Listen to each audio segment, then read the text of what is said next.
There is a certain expectation that comes with Cary Elwes. For generations of fans, he will always be the farm boy turned hero who made romance sound simple with 3 words: as you wish. No matter how many roles he has taken on since or how many times his career has pivoted, Elwes has never been able to outrun The Princess Bride, and he does not want to. The 1987 film has become one of those rare cultural touchstones that grows with its audience, passed down and quoted as fluently as it is remembered. Its success, Elwes knows, was not guaranteed. "We gambled, we lost," he says. The movie, directed by Rob Reiner, was considered a flop, earning only $30 million at the box office. When it came out, the movie bombed, Elwes recalls. But we were saved by VHS. That ancillary made the film the hit it is today. This interview took place before the tragic passing of Rob Reiner and his wife, Michelle. Elwes, a longtime collaborator, later shared a heartfelt tribute reflecting on his grief and the profound impact the Reiners had on his life and career. "It was clear when we spoke how much The Princess Bride and its legacy meant to its star. Elwes understands what the film represents to people, not just as a movie, but as a feeling. One line in particular continues to follow him everywhere. 'As you wish' will be on my tombstone," he jokes, confirming that yes, he still gets sent the memes, and that he enjoys them. For Elwes, endurance in the industry has never been about predicting outcomes, whether that meant jumping from comedy in Robin Hood, Men in Tights to psychological thrillers like Kiss the Girls, or appearing in the penultimate Mission Impossible film decades later. It is a philosophy he traces back to one simple truth about the movie business. "Nobody knows anything," he says, echoing screenwriter William Goldman's famous refrain about Hollywood. "Nobody knows what makes a hit movie, because if they did, they'd be making them all the time." That outlook has shaped the way Elwes approaches new work, less concerned with momentum than with timing.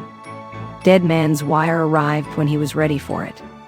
Out nationwide on January 16, the tense, character-driven thriller marks director Gus Van Sant's first feature in more than 7 years and centers on a real-life 1977 hostage crisis.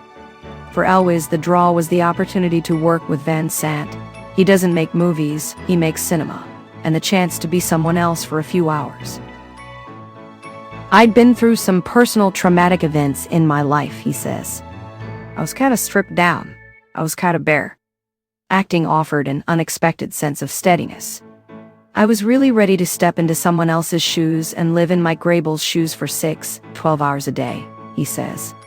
"I actually felt more comfortable than being in my own skin." In Dead Man's Wire, Elwes plays Officer John Michael "Mike" Grable, the real-life plainclothes detective who was first on the scene during the 1977 hostage crisis, establishing a rapport with Tony Kuritzis, a troubled man who had taken a mortgage company executive hostage and attempting to talk him down.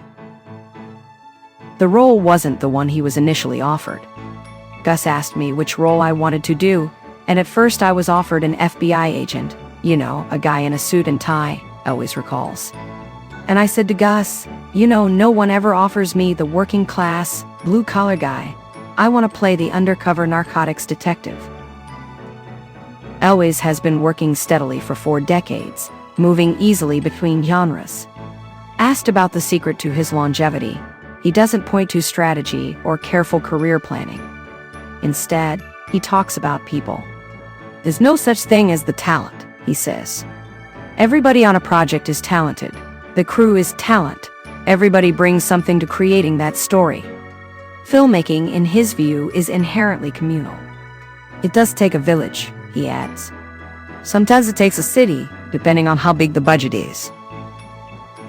That philosophy also shapes how Elwes works alongside younger actors today. Dead Man's Wire reunites him with Stranger Things co-star Dacre Montgomery, who recently returned to acting after a self-imposed hiatus. But Elwes bristles at the idea that he needed to play mentor. "Dacre doesn't need a mentor," Elwes says. Dacre came fully formed. The two first met on the set of the hit Netflix show 6 years ago, and the impression stuck. He's an extraordinary performer and a lovely human being, Elwes says. It's always nice when they're talented and they're nice people. He's just a delight. That sense of shared respect extended beyond the cast. Filming in Louisville meant long days and brutal cold. 19 degrees, snowing, we were all shivering, Elwes recalls. But the environment never dampened morale. We had a great village, he says. It was a delight every day. For all the roles Elwes has played, heroes, romantics, rogues, he carries his past with him. But he isn't defined by it. When asked if there's a moment from his career he'd want to revisit just to relive the feeling of it, he doesn't point to a film at all. I don't live in the past, he says. I'd like to go back to the moment of my daughter's birth, things like that, her childhood. It's a fitting answer from an actor whose longevity has been built not on chasing nostalgia, but on knowing when to honor it, and when to keep moving forward. The Princess Bride may have given him staying power, but Dead Man's Wire reflects something quieter and more personal, an artist willing to disappear into the work when the timing feels right.